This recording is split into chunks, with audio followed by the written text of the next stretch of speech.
Billy Bear and the Party of Surprises. The toys all knew it was Billy Bear's birthday.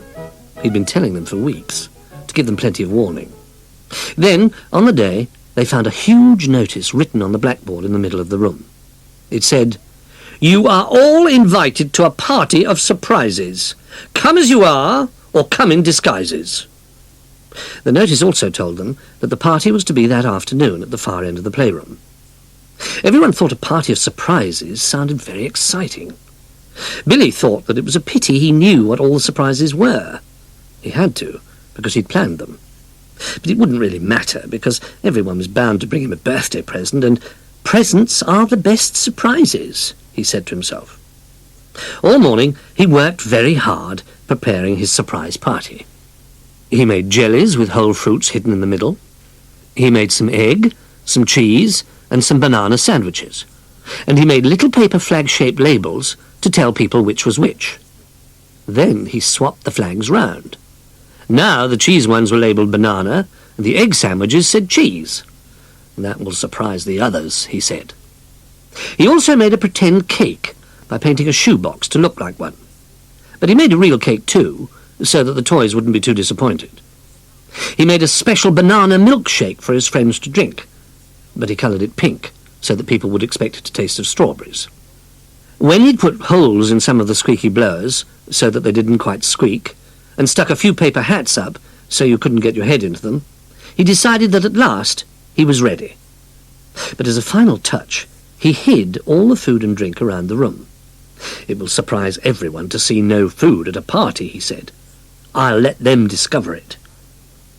The time of the party came at last, and everyone marched down to the far end of the playroom.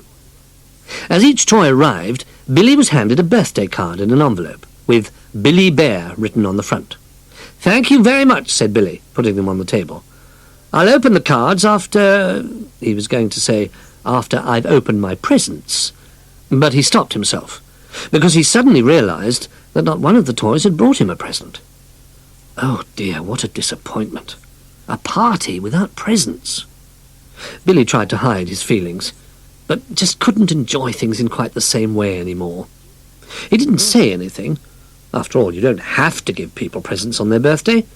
Perhaps it was silly of him to expect to be given things. He decided to make a special effort. "Come on, everyone," he said. "I'll open my cards at the end of the party. Let's all enjoy ourselves." The toys were ready for that. They'd looked forward all day to the party. Soon they were playing games and dancing. After a little while, someone came across a plate of food, and then everyone began a food hunt. It was great fun. Every time they found some food, they put it on the table. And soon the table was full of the delicious party food, and Billy said that it was time to eat. Then the real fun began. The food all looked lovely, but it wasn't long before the toys were discovering Billy's little tricks and surprises. When they asked for a sausage roll, Billy rolled a sausage across their plate and laughed. When anyone wanted a rock bun, they found themselves with a real rock with currants stuck to it, and painted to look like a bun. They discovered the surprise sandwiches, usually only by eating them, and they thought the milkshake most peculiar, till they realized that too was a trick. But there were nice surprises too.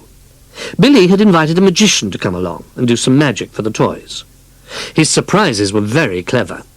He made bunches of flowers pop out of magic boxes, and handkerchiefs appear from nowhere. At one point, he even made one of Rabbit's friends pop up out of a hat. The toys were delighted. Billy enjoyed it too. But it didn't quite take his mind off the thought that he hadn't had a single birthday present that day. At last, the end of the party was drawing near. The food had all gone, except the rock buns, and they'd played as many games with surprise endings as they could think of. Billy wasn't looking quite as happy as he should have been, and all the toys knew why. "Why don't you open your cards now?" said Old Bear at last.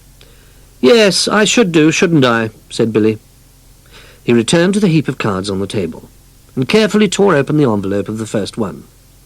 Out fell a birthday card that said, "To Billy, with love from Rabbit" on it. "Thank you, Rabbit," said Billy Bear. There's something else," said Rabbit. "Look in the envelope." Billy peeped inside and saw a piece of paper. He drew it out and read what it said. "This piece of paper entitles you to 1 carrot and sultana cake to be baked by me, Rabbit, on the day of your choice." "Oh, Rabbit," said Billy. "What a lovely idea. I shall look forward to that. Will you make it when my friends come to stay next week?" "Of course," said Rabbit. "It's your present. You can have it whenever you like." "Thank you very much," said Billy. "It's a wonderful present." Billy returned to his cards and opened the next one. It was from Old Bear, and there was a piece of paper in that one too. It said that Old Bear would pack Billy a picnic on the first sunny day of the summer. Billy was thrilled. He opened one card after another, and in each there was a paper promise. Bramble Brown promised to pick Billy a big bunch of flowers whenever he wanted one. Sailor said he'd teach him to dance the sailor's hornpipe if he needed cheering up. Little Bear said he'd make him a pair of trousers like his own. And Duck said that he would make him a nest whenever he wanted somewhere cosy to sleep. There were lots more promises from all the toys. Billy was soon promised anything he could have wished for. "Oh, thank you, everyone," said Billy. "This has been the best surprise of the day. They're lovely birthday presents, and they'll last me all year, right up until the next birthday. But now I'm so tired that, Duck, do you think I could have your birthday present tonight? I would just love to curl up in a nice cosy nest and dream about all today's surprises."